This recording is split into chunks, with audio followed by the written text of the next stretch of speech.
ଖ୍ରୀଷ୍ଟରେ ପ୍ରିୟ ଭାଇ ଏବଂ ଭଉଣୀ ମାନେ, ଆଜିର ଭିଡ଼ିଓରେ ମୁଁ ଆପଣମାନଙ୍କୁ ଏମିତି କିଛି ଭିଡ଼ିଓ କ୍ଲିପ୍ ମୁଁ ଦେଖାଇବି ଯାହାକୁ ଦେଖି ଆପଣ ଅତ୍ୟନ୍ତ ଆଶ୍ଚର୍ଯ୍ୟ ହେବେ। ଆପଣ ଆଶ୍ଚର୍ଯ୍ୟ ହେବେ ପ୍ରକୃତରେ ଏମିତି କି ହେଇପାରେ କି?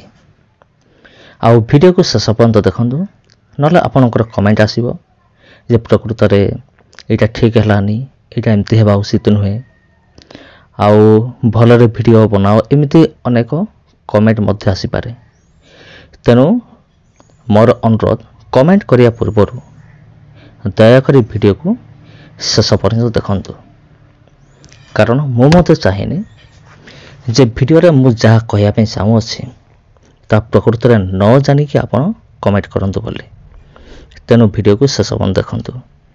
ତେବେ ଗୋଟେ ବିଷୟ, କେତେ ଭିଡ଼ିଓ କ୍ଲିପ୍ ଦେଖିବି ଦେଖନ୍ତୁ।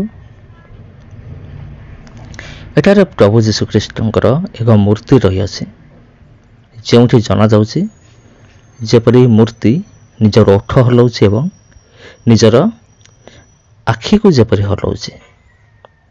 ଯଦି ଆପଣ ଭଲ ଭାବରେ ଲକ୍ଷ୍ୟ କରିବେ ତେବେ ଜାଣିପାରିବେ ଯେ ଏଇ ଯେଉଁ ଯୀଶୁଙ୍କର ମୂର୍ତ୍ତି ରହିଅଛି, ଇଏ ନିଜର ଓଠ ଏବଂ ଆଖିକୁ ସେ ହଲାଉଛି। ପ୍ରକୃତରେ ବାସ୍ତବିକରେ ଇଏ କିପରି ହେଇପାରେ? ଏଇଟା କ'ଣ?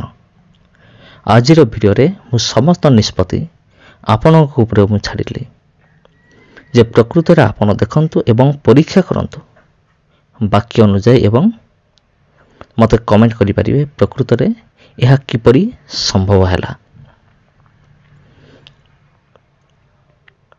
ଯେ ଗୋଟେ ମୂର୍ତ୍ତି ନିଜର ଆଖି ଏବଂ ଓଠକୁ ହଲାଇପାରେ।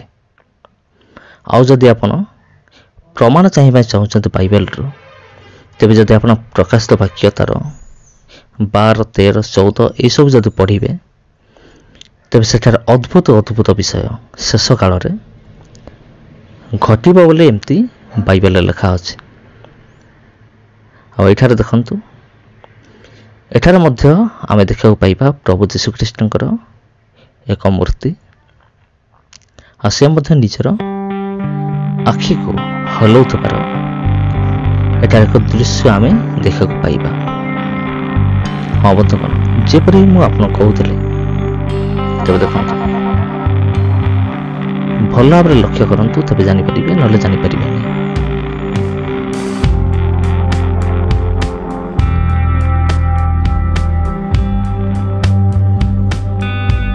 ତେବେ ଖ୍ରୀଷ୍ଟରେ ପ୍ରିୟ ଭାଇ ଏବଂ ଭଉଣୀମାନେ, ଯେମିତି ମୁଁ ଆପଣଙ୍କୁ କହୁଥିଲି,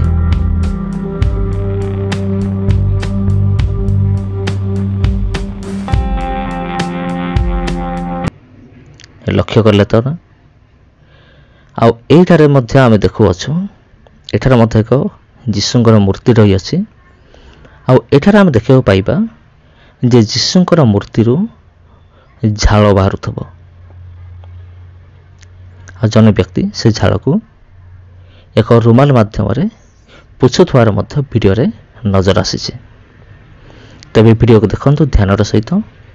ମୂର୍ତ୍ତିରୁ ବାହାରୁଛି ଝାଳ, ଯେମିତି ମଣିଷ ଦେହରୁ ଝାଳ ବାହାରେ, ସେହିଭଳି ମୂର୍ତ୍ତି ଶରୀର ମଧ୍ୟ ଝାଳ ବାହାରୁଛି, ଜଣେ ବ୍ୟକ୍ତି ପୋଷୁଛନ୍ତି।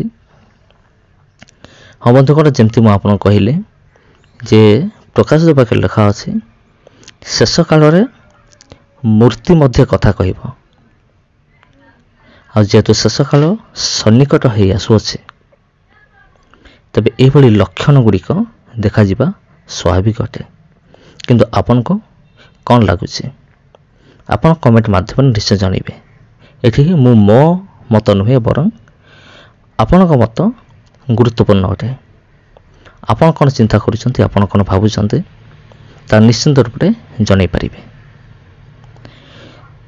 ମୂର୍ତ୍ତି କଥା କହିବା ଶେଷ କାଳରେ ଘଟିବ, ଯାହାକି ମୁଁ ଆପଣଙ୍କୁ କହିଲି,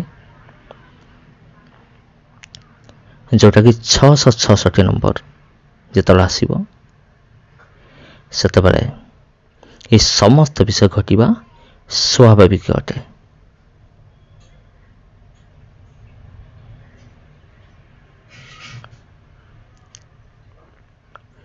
ତେବେ ଏଠାରେ ଆମେ ଦେଖୁଅଛୁ ଏକ ମୂର୍ତ୍ତିର ଶରୀରରୁ ମଣିଷ ସଦୃଶ ଝାଳ ବାହାରିବାର ନଜରକୁ ଆସୁଛି। ଦେଖନ୍ତୁ, ଏକ ମୂର୍ତ୍ତିର ଶରୀରରୁ ଝାଳ।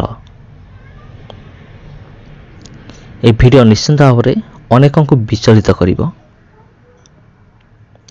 ଯେ ଏହା କିପରି ସମ୍ଭବ ଅଟେ।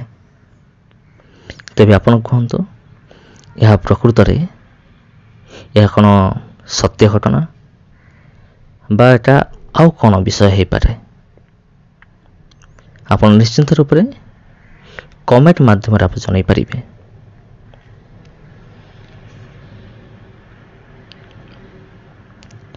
ଯେପରି ପୂର୍ବ ଭିଡ଼ିଓ କ୍ଲିପ୍ରେ ଆମେମାନେ ଦେଖିଲୁ ଯେ ପ୍ରଭୁ ଯୀଶୁଖ୍ରୀଷ୍ଟଙ୍କର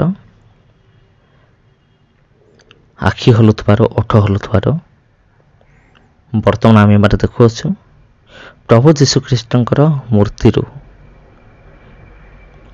ଝାଳ ବାହାରିବାର ବିଷୟ ସାମ୍ନାକୁ ଆସିଛି।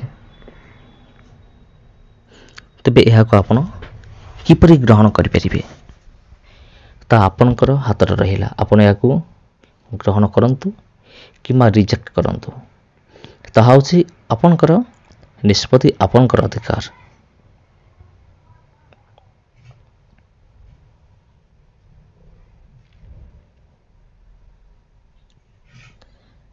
ତେବେ ଦେଖିପାରୁଛନ୍ତି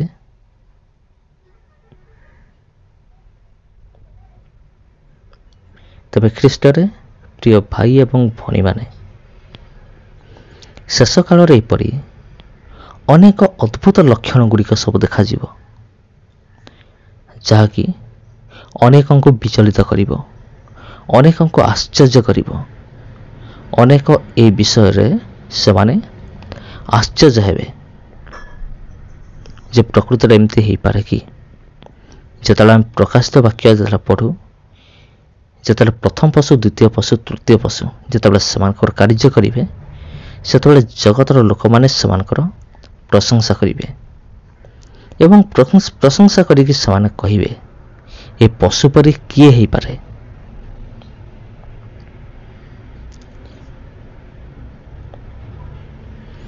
ତେବେ ଏଠି ଆମେମାନେ ଆଉ ଗୋଟେ ଭିଡ଼ିଓ ଫୁଟେଜ୍ ଅଛି। ଏଠାରେ ପ୍ରଭୁ ଯୀଶୁଖ୍ରୀଷ୍ଟଙ୍କର ଯେଉଁ ମୂର୍ତ୍ତି ଅଛି ତା ମୁଣ୍ଡ ହଲିବାର ନଜରକୁ ଆସିଛି। କ୍ୟାମେରାରେ ରେକର୍ଡ କରାହେଇଛି ଯୀଶୁଙ୍କର ମୂର୍ତ୍ତିର ମୁଣ୍ଡ ହଲିବାର ଏକ ନଜର ସାମ୍ନାକୁ ଆସିଛି। ଆପଣ ଦେଖନ୍ତୁ,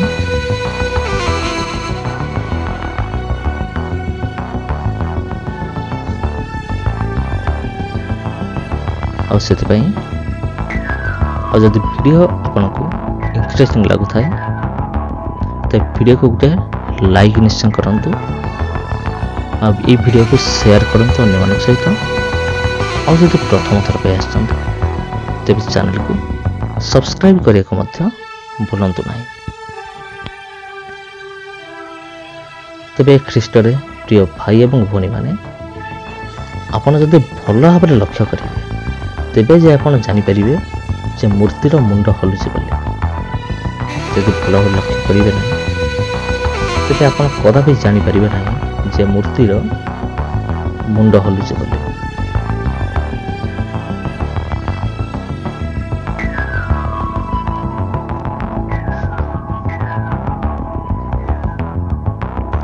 ତେବେ ଏହି ସମସ୍ତ ବିଷୟ କ୍ୟାମେରାରେ ରେକର୍ଡ କରାଯାଇଛି,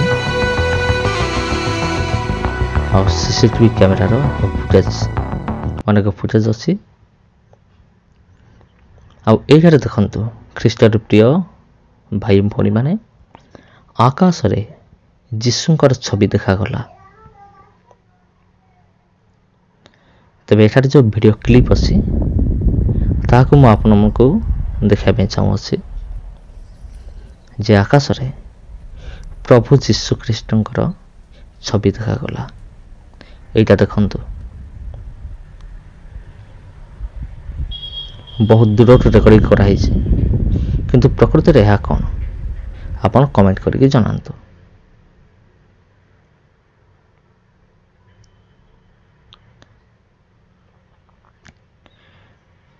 ତେବେ ପ୍ରିୟ ଭାଇ ଏବଂ ଭଉଣୀମାନେ,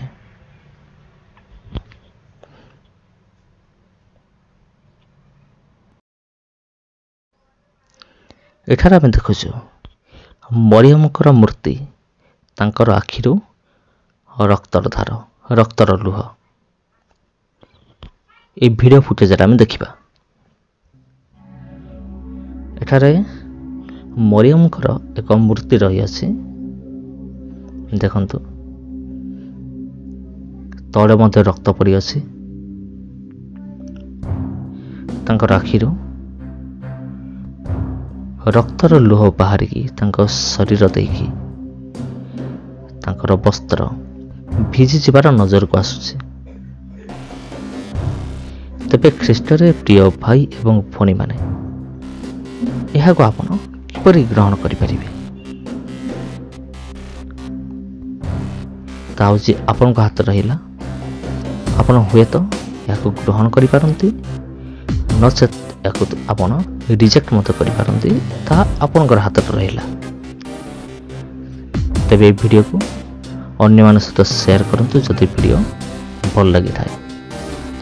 ତେବେ ସମସ୍ତଙ୍କୁ ଖ୍ରୀଷ୍ଟ ପ୍ରେମରେ ମୋର ଆନ୍ତରିକ ନମସ୍କାର। ପ୍ରିୟ ବନ୍ଧୁଗଣ, ଆଜି ଏଇଠାରେ ବିଦାୟ ନେଉଛି। ପୁଣି ଦେଖାବ ଆଉ ଗୋଟେ ଭିଡ଼ିଓରେ। ନମସ୍କାର।